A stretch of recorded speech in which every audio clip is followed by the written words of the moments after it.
Əvvəla salam olsun. Xahiş edirəm videonu keçməyin. Yəni qulaq asın. Yəni bu vəziyyətə düşən məncə çox gəncimiz var. Buna da göz yummaq məncə lazım deyil. Mən özüm internatı bitirmişəm, yəni internatda oxumuşam. Özüm o internatdan da bizə şey verirlər, elə bir ki, necə deyim. Özümüzə bir iş seçməkdən ötəri bizə seçim verirlər qabağımıza. Mən də metropoliteni bitirmişəm. Yəni metropoliteni bitirəndən sonra nə qədər CV falan göndərirəm, heç kim qəbul eləmir. Yəni baxan yoxdur işimə.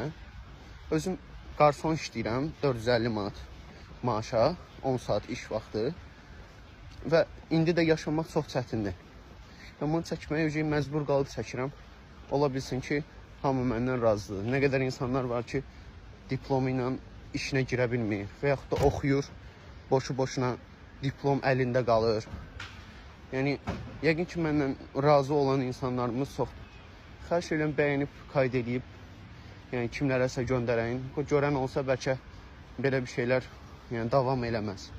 Yəni, indiki dövrdə də kirayə qalanlar üçün daha çətindir. Mən də kirayə qalıram, 450 manat mənə heç bəs eləmir. 10 saatda iş vaxtıdır. Bildiyim çətindir yaşayış. Özüm də bilmirəm nə edeyim daha şey. Allah yardımcınız olsun, heç nə deməm. Allah köməyinizə dursun.